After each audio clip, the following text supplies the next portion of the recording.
അല്ല, ഒരു പനി എന്ന് പറഞ്ഞത് ഒരുപാട് കാരണങ്ങളുണ്ട് പനിക്ക്. അതായത് പനി എന്ന് പറയുമ്പോൾ നമ്മൾ മേലെ മുതൽ താഴോട്ട് നോക്കുകയാണെങ്കിൽ തലച്ചോറിൻ്റെ ഉള്ളിൽ ഇൻഫെക്ഷൻ ആയിരിക്കാം, തൊണ്ടയിൽ വായിലായിരിക്കാം, ചിലപ്പോൾ ടോൺസിലായിരിക്കാം, ഫരിഞ്ചൈറ്റിസ് ആയിരിക്കാം, ചിലപ്പോൾ ചെസ്റ്റിലാണെന്ന് വെച്ചാൽ നമ്മളെ കഫക്കെട്ട് റെസ്പിറേറ്ററി ഇൻഫെക്ഷൻ ആയിരിക്കാം, വയറിലാണെന്ന് വെച്ചാൽ GI അല്ലെങ്കിൽ കോളൈറ്റിസ് പോലെ അല്ലെങ്കിൽ ഗ്യാസ്ട്രോഎൻട്രൈറ്റിസ്, അങ്ങനെ ഒരുപാട്, ഇപ്പോൾ യൂറിനറി ട്രാക്ട് ഇൻഫെക്ഷൻ, മൂത്ര സംബന്ധമായിട്ടുള്ള അസുഖങ്ങൾ, അങ്ങനെ ഒരുപാട് കാരണങ്ങളുണ്ട് പനി വരാൻ വേണ്ടിയിട്ട്. മഴക്കാലത്ത് സാധാരണ വരുന്നത് ഏറ്റവും ആദ്യം വരും എന്തായാലും ഒരു പനി. ഇങ്ങനെ ഒരു പനി വന്നാൽ പ്രാഥമികമായി വീട്ടിൽ നിന്ന് രക്ഷിതാക്കൾക്ക് മെഡിസിൻ അല്ല എന്താ എന്താ ചെയ്യാൻ കൊടുത്തു വെക്കാൻ പറ്റും? അല്ല, സ്വയം മരുന്ന് ട്രീറ്റ് ചെയ്യുന്നത് അപാകത എന്ന് പറഞ്ഞാൽ നമ്മൾ ആദ്യം 1-2 ഡോസ് കൊടുത്തതിന് ശേഷം പനി മാറുന്നില്ലെങ്കിൽ തീർച്ചയായും ഡോക്ടറെ കാണിക്കുന്നത്. അതല്ലാതെ നമ്മൾ കണ്ടിന്യൂസ് ആയിട്ട് 4-5 ദിവസം ഇങ്ങനെ പാരസറ്റമോളും കഴിച്ചുകൊണ്ടിരുന്നാൽ അത് എന്ത് പനിയാണെന്നുള്ളത് നമുക്ക് പറയാൻ പറ്റില്ലത്. ആരോഗ്യ വിചാരം പരിപാടിയിലേക്ക് ഏവരെയും സ്വാഗതം ചെയ്യുകയാണ്. അസ്സലാമു അലൈക്കും വറഹ്മത്തുള്ളാഹി. ഇന്നത്തെ ആരോഗ്യ വിചാരം പരിപാടിയിൽ മഴക്കാലവുമായി ബന്ധപ്പെട്ട് കുട്ടികളിലുണ്ടാകുന്ന രോഗങ്ങളും അവയിൽ നാം ശ്രദ്ധിക്കേണ്ട കാര്യങ്ങളും ആണ് ചർച്ച ചെയ്യുന്നത്. ഇതിൻ്റെ മുമ്പ് ഒരു എപ്പിസോഡിൽ നാം ചർച്ച ചെയ്ത് ഏതാനും ഭാഗങ്ങൾ ബഹുമാന്യനായ ഡോക്ടർ നിലാർ മുഹമ്മദുമായി നമ്മൾ സംസാരിക്കുന്നുണ്ട്. അതിൻ്റെ തുടർ ഭാഗം എന്ന നിലയ്ക്ക് ഇന്നും നമ്മോടൊപ്പമുള്ളത് ബഹുമാന്യനായ ഡോക്ടർ നിലാർ മുഹമ്മദാണ്. അദ്ദേഹത്തെ ആരോഗ്യ വിചാരം പരിപാടിയിലേക്ക് സ്വാഗതം ചെയ്യുന്നു. അസ്സലാമു അലൈക്കും വറഹ്മത്തുള്ളാഹി. വലൈക്കും വറഹ്മത്തുള്ളാഹി വബറകാതുഹു. ഡോക്ടർ, നമ്മൾ മുമ്പ് എപ്പിസോഡ് 1 ചർച്ച ചെയ്തതിൻ്റെ ബാക്കി മഴക്കാലവും രോഗങ്ങളും കുട്ടികളുടെ അവസ്ഥയുമാണ് നമ്മൾ ചർച്ച ചെയ്തത്. ഇത് ചർച്ച ചെയ്യുന്ന സമയത്ത് പലപ്പോഴും മഴക്കാലത്ത് രക്ഷിതാക്കൾ അനുഭവിക്കുന്ന മറ്റൊരു പ്രശ്നമാണ് ഡ്രസ്സ് അലക്കിയാൽ പെട്ടെന്ന് ഉണങ്ങിക്കിട്ടാത്തൊരവസ്ഥ. സിറ്റ് ഔട്ടിലും ഡൈനിങ് ഹാളിലും ഒക്കെ പലപ്പോഴും ഇങ്ങനെ പലപ്പോഴും പൂർണ്ണമായി ഉണങ്ങാത്ത ഡ്രസ്സ് കുട്ടികൾ യൂണിഫോം ആയാലും മറ്റും ധരിച്ച് സ്കൂളിലേക്ക് പോകുന്ന അവസ്ഥ പലപ്പോഴും ഉണ്ടാവാറുണ്ട്. ഇത് കുട്ടികളെ രോഗവുമായി എത്രമാത്രം ബന്ധമുണ്ട്? ഇങ്ങനെ നനഞ്ഞ വസ്ത്രങ്ങൾ, അല്ലെങ്കിൽ പൂർണ്ണമായി നനഞ്ഞതല്ലെങ്കിലും അല്പം ഈർപ്പമുള്ള വസ്ത്രങ്ങൾ ധരിച്ചാൽ കുട്ടികൾക്കുണ്ടാകാവുന്ന രോഗങ്ങൾ എന്തൊക്കെയാണ്? പ്രത്യേകിച്ച് ഈ മഴക്കാലം നമുക്കറിയാം, കുട്ടികൾക്ക് ഇപ്പോൾ കുട കൊടുത്തു വിട്ടാൽ തന്നെ കുട്ടികൾ മഴയും കൊണ്ടിട്ട് തിരിച്ചു വരുന്നുണ്ടാവുള്ളൂ. ഇത്തരം സന്ദർഭങ്ങളില്ല, അല്ലെങ്കിൽ നമ്മൾ തുണി കഴുകിയിട്ട് ഉണങ്ങിയാൽ ഉണക്കാൻ ചിലപ്പോൾ ബുദ്ധിമുട്ടുള്ള സമയമാണ്. ഇപ്പോൾ പെട്ടെന്ന് ഉണങ്ങുന്നുണ്ടാവില്ല. അപ്പോൾ ഈർപ്പം, ഒരു നനഞ്ഞ വസ്ത്രം ധരിക്കാൻ പ്രധാനമായിട്ടാണ് ഈർപ്പം നിൽക്കുന്നതുകൊണ്ട് പല അസുഖങ്ങളും ഉണ്ടാകാൻ സാധ്യത. പ്രത്യേകിച്ച് ഈ കക്ഷത്തും അതേപോലെ തന്നെയുള്ള ഭാഗങ്ങളിലൊക്കെ, കാലിൻ്റെ അഴയിലൊക്കെ ഈർപ്പം നിൽക്കുന്നതുകൊണ്ട് പല ഫംഗൽ ഇൻഫെക്ഷൻസൊക്കെ വരാൻ സാധ്യത വളരെ കൂടുതലാണ്. അപ്പം അതുകൊണ്ട് തന്നെ ഇങ്ങനെ വരാൻ സാധ്യതയുള്ള കുട്ടികൾക്ക് ഈ ഫംഗൽ ഇൻഫെക്ഷൻ പ്രിവെൻറ്റ് ചെയ്യാൻ വേണ്ടിയിട്ടുള്ള പൗഡർ, കാൻഡിഡ് പൗഡർ എന്നൊക്കെ പറഞ്ഞിട്ട് പൗഡർ അവൈലബിൾ ആണ്.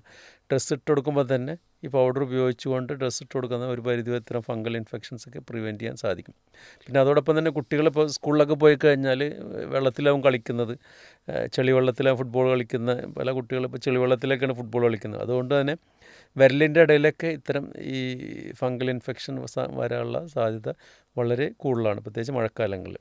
അതുകൊണ്ട് തന്നെ നമ്മളെപ്പോഴും അവരോട് പറയേണ്ടത്, ഇത്തരം കളി കഴിഞ്ഞാൽ അല്ലെങ്കിൽ ഇത്തരം ഈർപ്പമുള്ള വസ്ത്രങ്ങൾ ധരിക്കുകയാണെങ്കിലോ, അല്ലെങ്കിൽ അവർ കളി കഴിഞ്ഞിട്ട് ശുദ്ധവെള്ളത്തിൽ നല്ലോണം കഴുകി വൃത്തിയാക്കി വിരലിൻ്റെ ഇടകൾ നമ്മൾ തുണി കൊണ്ട് നല്ല തുടച്ച് എടുക്കണം. അപ്പം അതിന് ശേഷം നമുക്ക് ഈ ആൻറ്റി ഫംഗൽ പൗഡർ, കാൻഡിഡ് പൗഡറൊക്കെ ഉപയോഗിക്കുകയെന്ന് വെച്ചാൽ ഈ ഇത്തരം ഫംഗൽ ഇൻഫെക്ഷൻ നമുക്ക് പ്രിവെൻറ്റ് ചെയ്യാൻ സാധിക്കും. മഴക്കാലത്ത് പ്രത്യേകിച്ച് കുട്ടികളുടെ ഭക്ഷണവുമായി ബന്ധപ്പെട്ട് എന്തെങ്കിലും ശ്രദ്ധിക്കേണ്ടതുണ്ട്? നമ്മൾ വളരെ ശ്രദ്ധിക്കേണ്ട കാര്യമാണ്, പ്രത്യേകിച്ച് മഴക്കാലങ്ങളിൽ കുട്ടികൾക്ക്. കാരണം എപ്പോഴും മഴക്കാലമാകുമ്പോൾ എപ്പോഴും ഭക്ഷണമൊക്കെ വളരെ തണുത്തിരിക്കും. പിന്നെ അതോടൊപ്പം തന്നെ പലപ്പോഴും കുട്ടികൾക്ക് ഈ തണുത്ത് ഫ്രിഡ്ജിൽ വെച്ച ഭക്ഷണമായിരിക്കും എടുത്തു കൊടുക്കുന്നത്. അത് ചൂടാക്കി കഴിഞ്ഞാലും ഒരു പരിധിവരെ നമുക്ക് അതിൻ്റെ ഉള്ളിലെ ബാക്ടീരിയ എപ്പോഴും നശിക്കണമെന്നില്ല. ഇത്തരം തണുത്ത ഭക്ഷണങ്ങൾ കഴിക്കുന്നത് കൊണ്ട് അവർക്ക് വയറ് സംബന്ധമായ ഒരുപാട് അസുഖങ്ങൾ ഉണ്ടാകാനുള്ള സാധ്യതയുണ്ട്. പ്രത്യേകിച്ച് ഈ വയറിളക്കങ്ങൾ ഈ ഭക്ഷണത്തിൽ നിന്നാണ് പ്രധാനമായിട്ടും വയറിളക്കം ഉണ്ടാകുന്നത്. അതോടൊപ്പം തന്നെ ടൈഫോയിഡ് പോലെയുള്ള അസുഖങ്ങളും അതും ഈ ഭക്ഷണത്തിലൂടെയാണ് പകരുന്നത്. അതുകൊണ്ട് തന്നെ നമ്മളെപ്പോഴും നല്ല ചൂടുള്ള ഭക്ഷണങ്ങൾ മാത്രമേ കുട്ടികൾക്ക് നൽകാവൂ. അതോടൊപ്പം തന്നെ ഈ ശീതളപാനീയങ്ങളും ഈ ബോട്ടിൽ ഡ്രിങ്ക്സ്, ഈ കുപ്പിയിൽ ആക്കിയിട്ടുള്ള ഒരു ശീതളപാനീയങ്ങളും കുട്ടികൾക്ക് നൽകരുത്. എപ്പോഴും ഫ്രഷായിട്ടുള്ള ഭക്ഷണം കൊടുക്കുക. ഫ്രഷായിട്ടുള്ള പച്ചക്കറികൾ കൊടുക്കുമ്പോൾ തന്നെ നമ്മൾ നല്ലോണം വാഷ് ചെയ്ത് കഴുകണം. പ്രത്യേകിച്ച് ചീര പോലെയുള്ള സാധനങ്ങൾ, ചീര, കാബേജ് അങ്ങനെയുള്ള സാധനങ്ങൾ എപ്പോഴും നല്ലോണം വെള്ളത്തിലിട്ട് ഉപ്പിട്ട് നല്ല വാഷ് ചെയ്തതിന് ശേഷം മാത്രമേ പാചകം ചെയ്തിട്ട് കുട്ടികൾക്ക് കൊടുക്കാൻ പാടുള്ളൂ. ഈ കീടനാശിനികൾ ഉപയോഗിക്കുന്നത് അതെ ധാരാളമായി അതെ അതെ വരുമല്ലോ. കുട്ടികൾ കൈ കഴുകുന്ന ശീലം ഉം, പൊതുവെ കുറവാണ്. ഉം, ഇനി ഭക്ഷണം കഴിക്കുന്ന സമയത്ത് കുട്ടിയോട് കൈ കഴുകുമെന്ന് ചോദിച്ചാൽ വാഷ് ബേസിൽ പോയി ജസ്റ്റ് വാട്ടർ ടാപ്പ് അതെ ഒന്ന് തുറന്ന് കൈ കാണിച്ച് പോരാ എന്നതിൽ കവിഞ്ഞ് അതെ കൈ കഴുകുന്നതിൻ്റെ പ്രാധാന്യം നേരത്തെ ഉം, നമ്മൾ മുമ്പത്തെ എപ്പിസോഡിൽ ഡോക്ടർ സൂചിപ്പിക്കേണ്ടായി. അതെ അത് പ്രത്യേകിച്ച് എത്ര എങ്ങനെ ചെയ്യണം, അത് സോപ്പോ മറ്റോ കാര്യങ്ങളോ നിർദ്ദേശം ഒന്ന് കൊടുത്താൽ എങ്ങനെ അതിൻ്റെ ഒരു അല്ല, എപ്പോഴും നമ്മൾ അവരുടെ ശീലിപ്പിക്കണം. നമ്മൾ ഭക്ഷണം കഴിക്കുന്നതിന് മുമ്പ് അതിന് ശേഷവും എപ്പോഴും സോപ്പിട്ട് കൈ കഴുകാനുള്ള ഒരു ശീലം അവരിൽ ഉണ്ടായിരിക്കണം. പ്രത്യേകിച്ച് നമ്മൾ കൈ വിരലുകൾക്കിടയിലൊക്കെ അത് അല്ലേ? നമ്മളൊരു പണ്ടൊക്കെ നമ്മളെ ഈ ഇത് വന്ന സമയത്ത്, കോവിഡ് വന്ന സമയത്ത് എല്ലാവരെയും കൈ കഴുകാൻ പഠിപ്പിച്ചിരുന്നു. അത് ഒരു 7 സ്റ്റെപ്പുള്ള ഹാൻഡ് കൈ വാഷിംഗ്. കഴുകലായിരുന്നു, ഹാൻഡ് വാഷിംഗ് എന്ന് പറഞ്ഞത് ഒരു 7 സ്റ്റെപ്പായിരുന്നത്. അത്രത്തോളം വേണ്ടെങ്കിലും നമ്മളെന്തായാലും ഈ പ്രത്യേകിച്ച് ഈ സന്ദർഭം, പ്രത്യേകിച്ച് മഴക്കാലത്തൊക്കെ കുട്ടികൾക്ക് സോപ്പിട്ട് കഴുകാനുള്ള ഒരു ശീലം കൈ കഴുകാനുള്ള ശീലം അവരിൽ ഉണ്ടാക്കിയെടുക്കണം. മഴയത്ത് കുട്ടികൾ കളിക്കരുതെന്ന് പറയുന്നത് ശരിയല്ല. അവർ അതെ കളിക്കണം. അതെ അതെ കളിച്ച് മഴയത്ത് കുട്ടികൾ കളിച്ച ശേഷം പിന്നെ വീട്ടിൽ വരുമ്പോൾ എന്തൊക്കെ ശ്രദ്ധിക്കണം എന്നാണ്. പ്രത്യേകിച്ച് നേരത്തെ അതിൻ്റെ ഒരു ഭാഗം നിങ്ങൾ പറഞ്ഞു. നേരത്തെ ഞാൻ പറഞ്ഞു കഴിഞ്ഞത് മിക്കവാറും ചെളിവെള്ളത്തിലായിരിക്കും കുട്ടികൾ കളിച്ചിട്ട് വരുന്നത്. അങ്ങനെ ആകുമ്പോൾ അവർ നല്ല സോപ്പിട്ട് കഴുകണം. സോക്സും ഡ്രസ്സൊക്കെ സോക്സും മാറ്റി വെച്ച് കാര്യങ്ങളൊക്കെ മാറ്റി സോക്സ് ഡെയിലി കഴുകണം അവരെടുത്ത്. അതോടൊപ്പം തന്നെ ശരീരവും ഒക്കെ നല്ല സോപ്പിട്ടിട്ട് 1-2 പ്രാവശ്യം കഴുകി വൃത്തിയാക്കണം. അതോടൊപ്പം നഖം വെട്ടൽ നേരത്തെ പറഞ്ഞതാണ് എപ്പിസോഡിൽ. നഖം എപ്പോഴും ട്രിം ചെയ്ത് വൃത്തിയായിട്ടിരിക്കണം. കാരണം നമ്മൾ ഈ ചെളിവെള്ളത്തിൽ കളിക്കുമ്പോൾ ചളിയൊക്കെ കയറി ഈ നഖത്തിൻ്റെ ഉള്ളിലേക്ക് ഇരിക്കാൻ സാധ്യതയുണ്ട്. അതോടൊപ്പം നമ്മൾ ഭക്ഷണം കഴിക്കുമ്പോൾ ഇതൊക്കെ നമ്മുടെ ശരീരത്തിൻ്റെ ഉള്ളിലേക്ക് പോകാനുള്ള സാധ്യത വളരെ കൂടുതലുള്ളതുകൊണ്ട് നമ്മൾ എപ്പോഴും നഖം വെട്ടിക്കൊടുക്കണം അവർ. മഴക്കാലത്ത് സാധാരണ വരുന്ന ഏറ്റവും ആദ്യം വരിക എന്തായാലും ഒരു പനി. ഇങ്ങനെ ഒരു പനി വന്നാൽ പ്രാഥമികമായി വീട്ടിൽ നിന്ന് രക്ഷിതാക്കൾക്ക് മെഡിസിൻ അല്ല എന്താ എന്താ ചെയ്യാൻ കൊടുത്തു വെക്കാൻ പറ്റും? അല്ല, പനി വന്നാൽ ഇപ്പോൾ ചെറിയ കുട്ടികളാണെങ്കിൽ, പ്രത്യേകിച്ച് ചെറിയ കുട്ടികളൊക്കെ ആണെങ്കിൽ, ഒരു 2-3 വയസ്സ് വരെയുള്ള കുട്ടികൾക്ക് പനി വന്നാൽ ചിലപ്പോൾ ഫിറ്റ്സ് ഉണ്ടാവാനുള്ള സാധ്യതയുണ്ട്. അങ്ങനെ സാഹചര്യത്തിൽ നമ്മൾ പ്രധാനമായും ചെയ്യേണ്ടത് കുട്ടികളെ വെള്ളം മുക്കി തുടച്ചു. സാധാരണ ടാപ്പ് വാട്ടറിൽ, വല്ല തണുത്ത വെള്ളത്തിലല്ല, ചൂടുവെള്ളത്തിലല്ല, സാധാ റണ്ണിങ് ടാപ്പ് വാട്ടറിൽ നമ്മൾ തുണി മുക്കി പിഴിഞ്ഞെടുത്ത് മേല് തുടച്ചു കൊടുക്കാം, ടെമ്പറേച്ചർ കുറയും. ആ ടെമ്പറേച്ചർ കുറയാൻ വേണ്ടി. അതോടൊപ്പം തന്നെ നമുക്ക് ഓരോ ദിവസമോ ഒന്നല്ലെങ്കിൽ 2 ദിവസമോ, ഇപ്പോൾ ചെറിയ പനിക്കൊക്കെ പാരസ്റ്റമോൾ കൊടുക്കുന്നതുകൊണ്ട് വിരോധമൊന്നുമില്ല. നമ്മൾ ട്രൈ ചെയ്ത് നോക്കിയിട്ട് പാരസ്റ്റമോൾ കൊടുത്തിട്ട് കുറയുന്നില്ല എന്നുണ്ടെങ്കിൽ നമ്മൾ ഡോക്ടറെ കൺസൾട്ട് ചെയ്യാൻ വേണ്ടി വരും. അപ്പോൾ ഈ തുണി നനച്ച് തുടക്കുക എന്നത് ചെറിയ കുട്ടികൾക്കും മുതിർന്നവർക്കും അല്പം സ്കൂളിലൊക്കെ പോകുന്ന കുട്ടികൾക്കൊക്കെ ചെയ്യാവുന്നതാണ് ഒരു കാര്യങ്ങളാണ്. അതെ, പെട്ടെന്ന് പനി കുറക്കുക എന്നുള്ളതാണ്, ശരീരത്തിൻ്റെ ഊഷ്മാവ് കുറക്കുക എന്നുള്ളതാണ് അതുകൊണ്ട് ഉദ്ദേശിക്കുന്നത്. ഇങ്ങനെ ചിലപ്പോഴൊക്കെ സാധാരണഗതിയിൽ ഒരു ഫസ്റ്റ് എയ്ഡ് നിലക്ക് പല വീട്ടിലും പാരസ്റ്റമോളൊക്കെ ഉണ്ടാവില്ല. അങ്ങനെ സ്വയം മരുന്ന് കൊടുക്കുന്നതിൽ വല്ല അപാകതയുണ്ടോ? അല്ല, സ്വയം മരുന്ന് ട്രീറ്റ് ചെയ്യുന്നത് അപാകത എന്ന് പറഞ്ഞാൽ നമ്മൾ ആദ്യം 1-2 ഡോസ് കൊടുത്തതിന് ശേഷം പനി മാറുന്നില്ലെങ്കിൽ തീർച്ചയായും ഡോക്ടറെ കാണിക്കുന്നത്. അതല്ലാതെ നമ്മൾ കണ്ടിന്യൂസ് ആയിട്ട് 4-5 ദിവസം ഇങ്ങനെ പാരസ്റ്റമോളും കഴിച്ചുകൊണ്ടിരുന്നാൽ അത് എന്ത് പനിയാണെന്നുള്ളത് നമുക്ക് പറയാൻ പറ്റില്ലത്. നേരത്തെ നമ്മൾ ആൻറ്റിബയോട്ടിക്കുകളെ കുറിച്ച് ചർച്ച ചെയ്തല്ലോ. പലപ്പോഴും മുമ്പൊരു പ്രാവശ്യം പനി ഉണ്ടായപ്പോൾ ഡോക്ടറെ കാണിച്ചിരുന്നു. ഡോക്ടർ ആൻറ്റിബയോട്ടിക് എഴുതിയിരുന്നു. അന്നങ്ങനെ സുഖമായി. പിന്നീട് ഒരു പനി ഉണ്ടായപ്പോൾ ആ ആൻറ്റിബയോട്ടിക് തന്നെ വാങ്ങി കഴിക്കുന്ന ഒരു പ്രവണത ചിലരിലെങ്കിലും കാണാറുണ്ട്. അതുമായി ബന്ധപ്പെട്ട് എന്താണ് ഡോക്ടർക്ക്? അല്ല, ഒരു പനി എന്ന് പറഞ്ഞത് ഒരുപാട് കാരണങ്ങളുണ്ട് പനിക്ക്.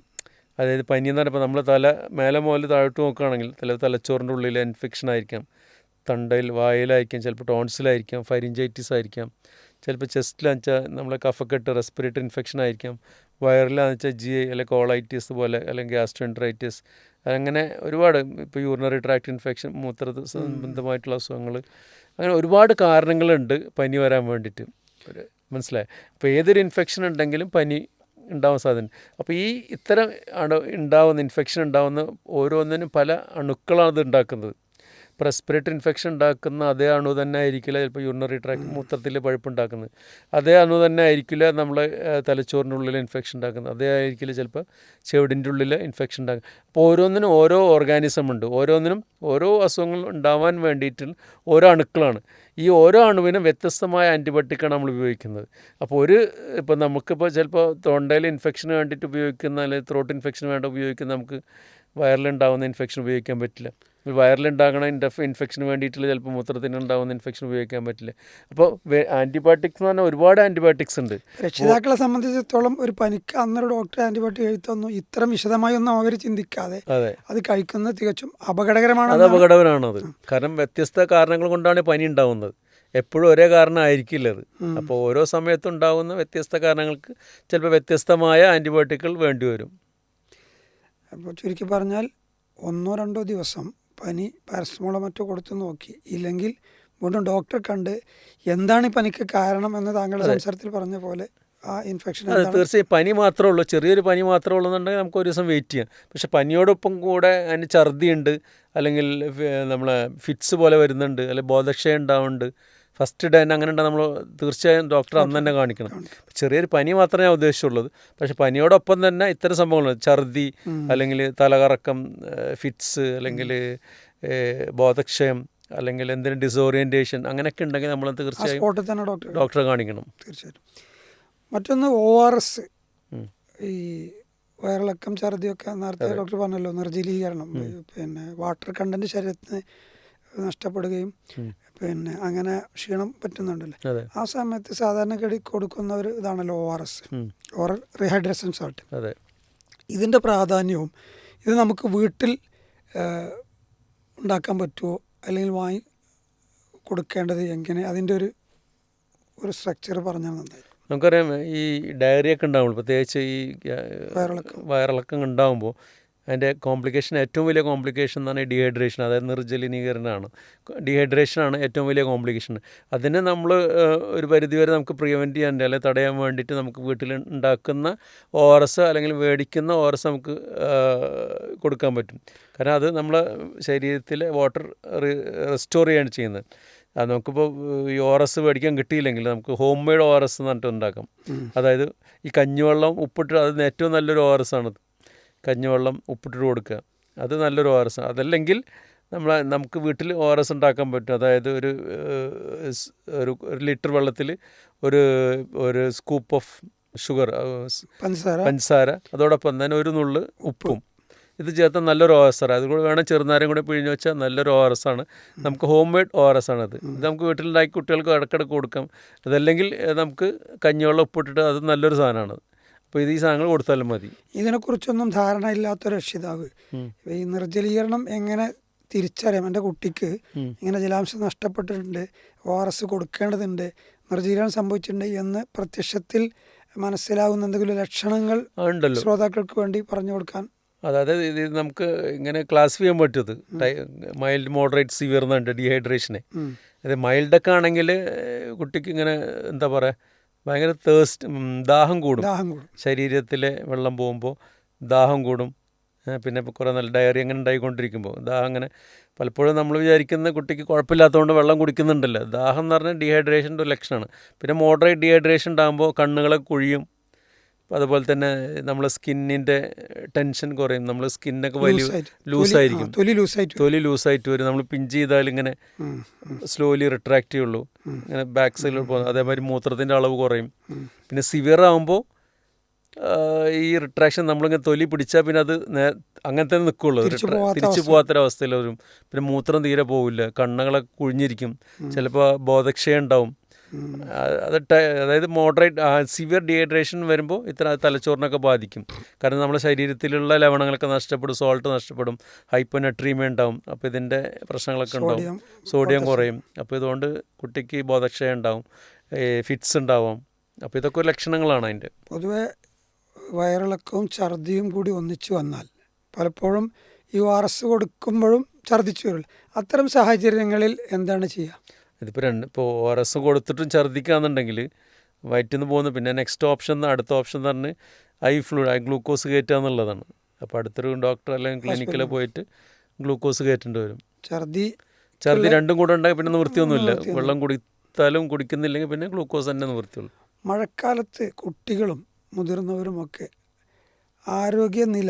ആരോഗ്യകരമായ ഒരു ദിനചര്യ, ഡെയിലി റൂട്ടീൻ നമുക്ക് എങ്ങനെ നിലനിർത്താം? അതുമായി ബന്ധപ്പെട്ട് പീസ് റേഡിയോ ശ്രോതാക്കൾക്ക് എന്തെങ്കിലും നിർദ്ദേശങ്ങൾ? അല്ല, ഇതിപ്പോൾ നമ്മളിപ്പോൾ ഇത്രയും നേരം ചർച്ച ചെയ്തതിൻ്റെ രാഗമൊത്താണ് ഇപ്പോൾ പറയേണ്ടത്. പ്രധാനമായിട്ടും ഏറ്റവും ഒന്നാദ്യം നമ്മളെ പരിസര ശുചീകരണമാണ്. കാരണം പരിസരത്തുള്ള നമ്മളെ വീടും പരിസരമൊക്കെ ശുചീകരിക്കുക, വേസ്റ്റ് ഡിസ്പോസൽ ഒഴിവാക്കുക. കാരണം അവിടെ കൊതുക് വരുന്നതും ഈച്ച വരുന്നതൊക്കെ ഒഴിവാക്കുക എന്നുള്ള പ്രധാനമായിട്ട് നമ്മൾ ചെയ്യേണ്ടത്. പിന്നെ വെള്ളത്തിൻ്റെ കണ്ടാമിനേഷൻ ഒഴിവാക്കാൻ വേണ്ടിയിട്ട് നമ്മൾ ഇത്തരം സോഴ്സുകളൊക്കെ, കാരണം കണ്ടാമിനേഷൻ ഉണ്ടാകാനുള്ള സാധ്യതകളൊക്കെ ഒഴിവാക്കുക, വെള്ളം കെട്ടി നിൽക്കുന്നതൊക്കെ ഒഴിവാക്കുക. അതോടൊപ്പം തന്നെ ചെയ്യാൻ പറ്റുന്നത് മറ്റൊന്ന് നമ്മൾ ഭക്ഷണത്തിൻ്റെ രീതി, അതായത് തിളപ്പിച്ചാറിയ ഭക്ഷണങ്ങൾ മാത്രം കഴിക്കുക, ചൂടുള്ള ഭക്ഷണം കഴിക്കുക, ഭക്ഷണങ്ങൾ കൂടുതൽ നേരം അടച്ചു വെക്കാതിരിക്കുക, ഉപയോഗിച്ച ഭക്ഷണം വീണ്ടും തണുപ്പിച്ച് ചൂടാക്കി വീണ്ടും കഴിക്കാതിരിക്കുക. അപ്പോൾ ഇത്തരം ഭക്ഷണശീലങ്ങൾ നമ്മൾ എപ്പോഴും വീട്ടിൽ കൊണ്ടു നടക്കണം. അതോടൊപ്പം തന്നെ നേരത്തെ പറഞ്ഞ നമ്മളെന്താ പറയുക, ഈ ഡ്രസ്സിൻ്റെ കാര്യത്തിലും നമ്മൾ കുറച്ച് ഉണങ്ങിയ തുണികൾ ഉപയോഗിക്കാതിരിക്കുക, നല്ല ഉണങ്ങിയ തുണികൾ മാത്രം ഉപയോഗിക്കുക. ഇതാണ് ഒരു ആകമൊത്തം നമ്മൾ വർഷക്കാലത്ത് ശ്രദ്ധിക്കേണ്ട കാര്യങ്ങൾ. പിന്നെ കൊതുകുകളുണ്ടാവും, നേരത്തെ പറഞ്ഞു, കൊതുകുകൾ ഉണ്ടാവുന്നതും കാര്യങ്ങളൊക്കെ നേരത്തെ പറഞ്ഞതാണ്. ഈ വൈറൽ ഇൻഫെക്ഷനുമായി ബന്ധപ്പെട്ട് പറഞ്ഞപ്പോൾ വാക്സിൻ പലപ്പോഴും അതിലൊരു റോള് കേട്ടിട്ടുണ്ട്. ഇപ്പോൾ വൈറൽ അസുഖങ്ങൾക്ക് മെഡിസിൻ പൊതുവെ കുറവാണ് എന്ന ഡോക്ടർ സംസാരത്തിൽ വന്നല്ലോ. ഇതിന് പല രോഗങ്ങൾക്കും വാക്സിൻ കേട്ടു വരുന്നുണ്ട് ഈ വൈറൽ ഇതിനുമായി.